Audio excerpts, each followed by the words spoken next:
Assalamu alaikum wa rahmatullahi wa barakatuh.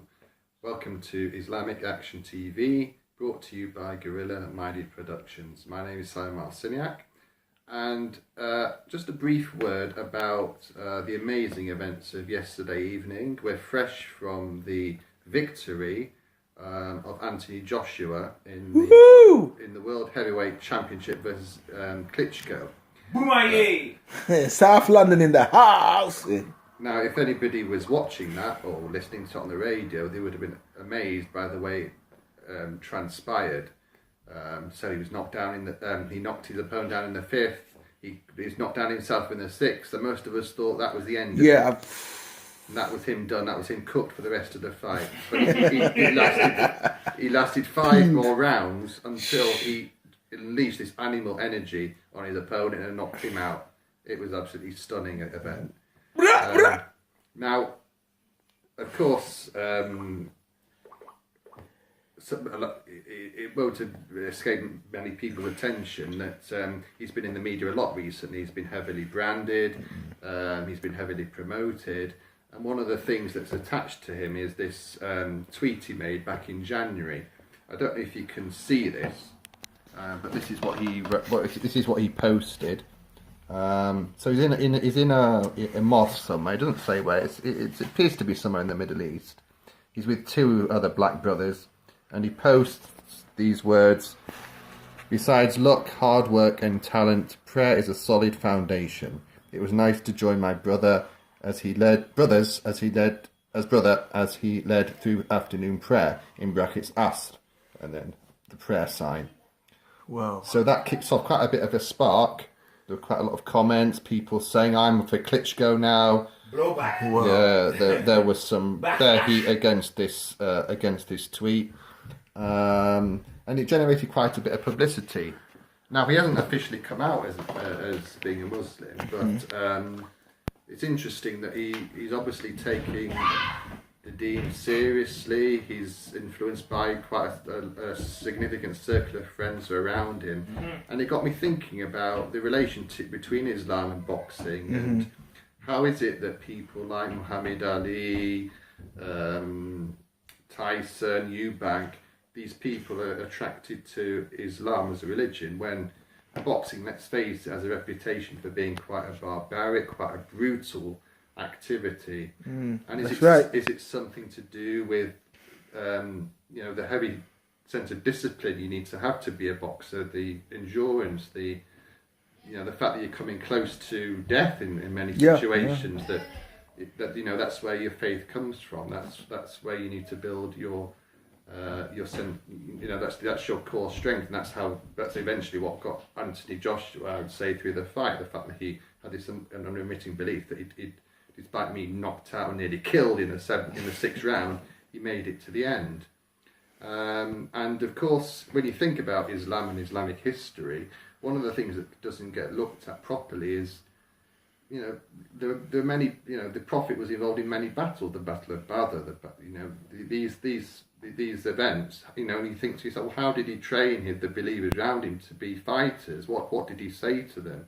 Because Islam is all, is portrayed as all about love, about compassion, about akhlaq, about manners, but there is this other side to it, which this heavily disciplined, heavily channeled aggression, which is a part of the deen. And it is interesting how boxers like Joshua are attracted or drawn towards Islam. So I'm just putting the questions out there really, and just feeling it and seeing how it goes. Are there any questions for? Definitely. Yes. This is an excellent opening, Brother Simon. That was an excellent opening you drew. Kind of like put a lot of food for thought out there. I like that. The connection, drawing the connection. It's true that there's been many famous boxers that have had a connection with Islam, either become Muslim or flirted with Islam, or but some sort of interest with the religion of Islam.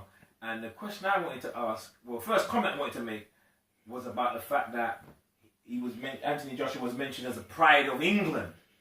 Yeah, and that's a heavy title for a brother to carry, particularly a black brother, because he's of Nigerian extraction, and there was no mention of that. maybe if he didn't get up after the 6th round, He'd be Nigerian. Would the paper have said this morning, former champion of Nigerian parentage? He's a certified Englishman. Hold the front page. Hold the ink, hold the press. For the press. There are 2 different pages, didn't they? There are 2 different front covers. Yeah, one Nigerian, one English. One English, your Nigerian flag, and even Oh yeah. Down and out, the Nigerian flag. Yeah, oh yeah. Pride of Britain, Union Jack. Yeah. So I wanted to mention that, but I wanted to ask a question. What do you think about the backlash from his tweet? Why the hostility? He represented his country. Why the open hostility? Why the open? Why is it hatred? Why the sudden support for Klitschko when the people in this country, generally boxing fans, really didn't like Klitschko because of his style? Not like anything personal, but saying his style's uninteresting. Anthony's the one with the dynamic punching, all action, 18 fights, 18 KOs record. So why would they all of a sudden become fans of the sweet science and Klitschko? What say you? Well, it's interesting, isn't it? Because you wonder why he made that tweet. He's got people around him, Eddie Hearn, this heavy promoter, and it's a bit like politicians who suddenly do controversial things and. It gives them a bit of publicity. There's no such thing as bad publicity. Negative publicity may be good. As long as people are talking, right? Yeah, as long as you get people talking, people generating a bit of interest, a bit of aggravation, it sort of intensifies the whole experience.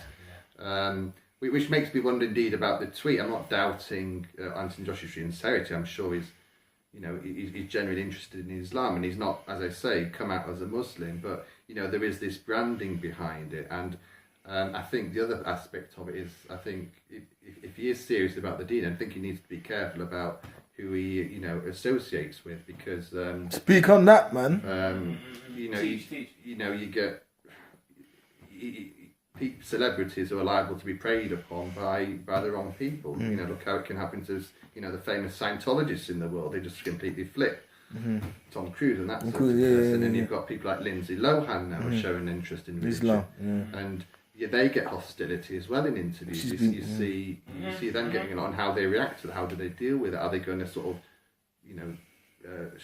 snap and or become sallified, if you like. So this is the danger. So it's a melting pot of interesting things happening, I have to say. But as I say, when you see Joshua, he's a pleasant guy. He's completely different to the person you see in the ring, smiling, good, approachable guy, approachable, down to earth. He lives with his mother. He gives this impression that he's grounded, got solid roots. So inshallah, he's going to have a good, successful path on the deen. But being a celebrity, you've just got to be careful, because you can. I don't know what we think about that, but I think it's an interesting times we're living. Well, mashallah, I think the topic you touched on is very interesting. I would share your concerns before I put my question. We saw how. Someone even like Kanye West started up very sort of pro-black, very pro-human rights, civil rights activist parents, and very conscious, very pro-Christian, very religious. And to see when he's wrapped up in the illusion of celebrity, now you see him free falling, almost pathological. Even people now question his sanity. So it can show you how this avaricious nature of media and celebrity is self-destructive if you haven't got the right mechanisms and people around you and support. But as you said, hopefully with AJ, that's not the case.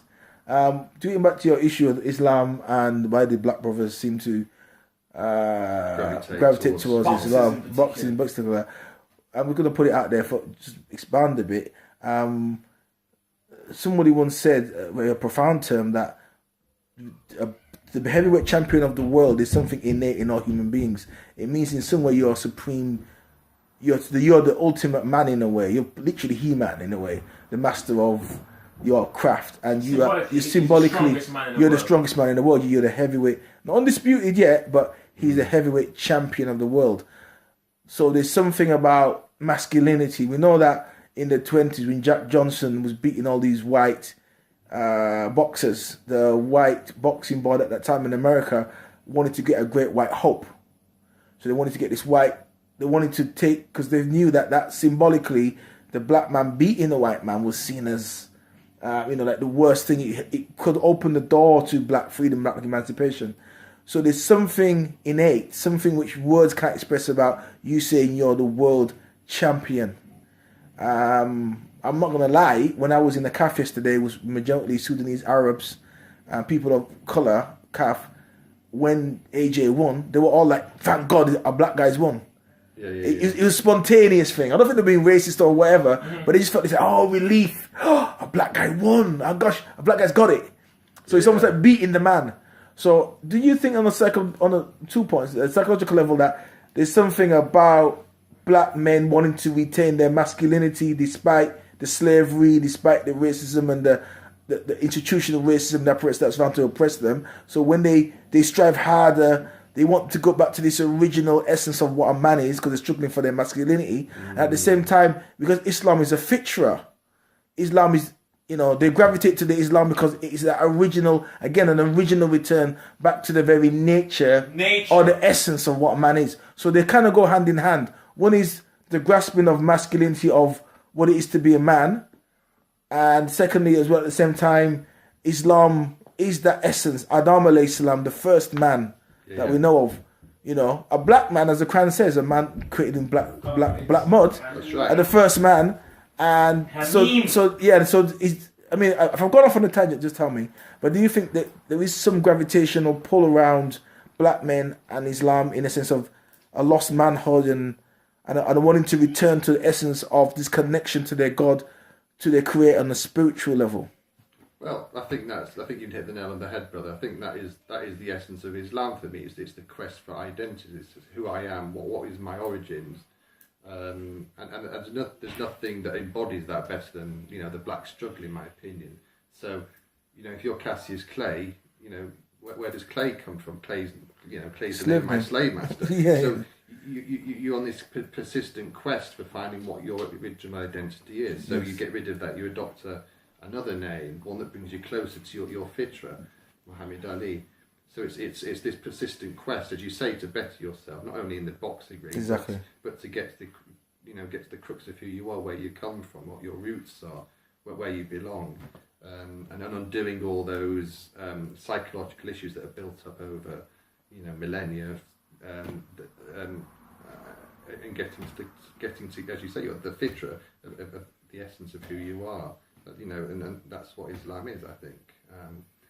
I don't know about Anthony Joshua. I mean, we know he's got a number of names himself. So we're all in our different ways on that. Correct. For a sense of identity. Yeah. So I think that's why it makes this boxing thing is particularly interesting, because it sort of encapsulates the whole issue, as far as I can say. I think it's also that the whole thing about the jihad.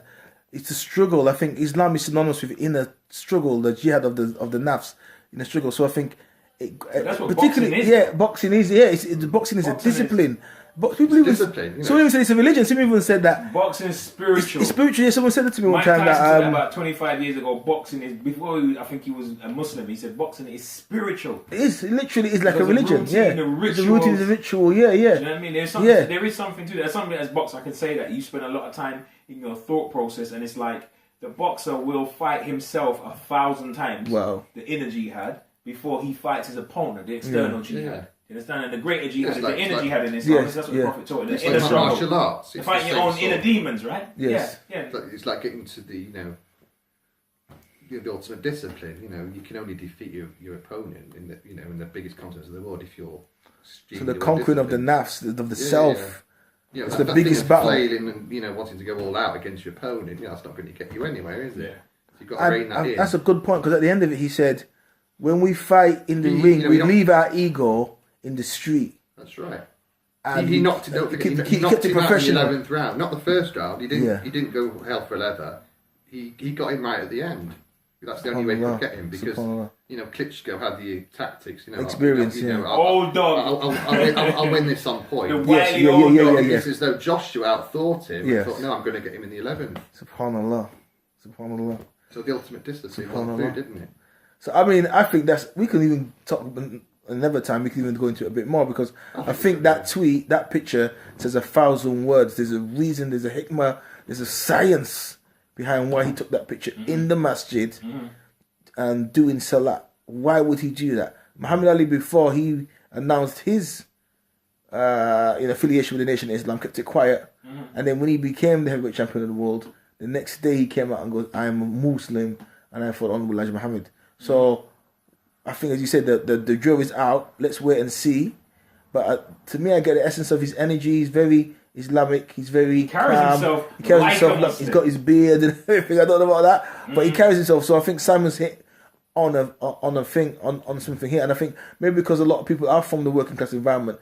Irish boxers. You've had the history of Irish people, haven't you? In America, it was Jewish. In America, Jews, Irish and Jews. Yeah. Boxing has been a way to get Italians. Graziano, to get out of the ghetto.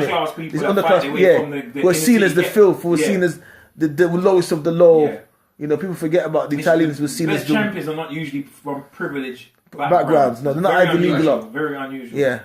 Even though the Marcus fight, ironically enough, the Marcus to Queensbury was totally, establishment. But I guess it was like boxing was seen like fencing or something like that, something for the aristocracy. Pugilism. Pugilism. Well, look at the gypsies. The gypsies, they still do bare. Tyson Fury, Travellers. They still do bare knuckle fighting. It's still going on, and it's very popular at the moment. In fact, they actually want to make it legalize it. Yeah, I was watching some YouTube on it the other day. There's this Irish guy at the moment. He's the heavyweight champion. He took on the Americans, beat the Americans. He looks like Giant Haystack, so you probably won't remember him. He looks like Giant Haystack. Big Irish guy. He's Irish, but he lives in Newcastle. But anyway, they want to make that. But once again, it's working class guys, travellers. We call them gypsies in England. Travellers, people of the low rungs of society, wanting to better themselves and wanting to be men, wanting to redefine themselves and not be seen as the inferior. Yeah. So inshallah we'll come back to this, but I thought I'd just open that particular kind of pleasantries for your delectation. So inshallah we'll come back to this, and I leave you in peace, but don't forget to subscribe at the bottom here. Until the next time, assalamu alaikum to all. Peace. Wa alaikum assalam wa rahmatullahi wa ta'ala wa barakatuh.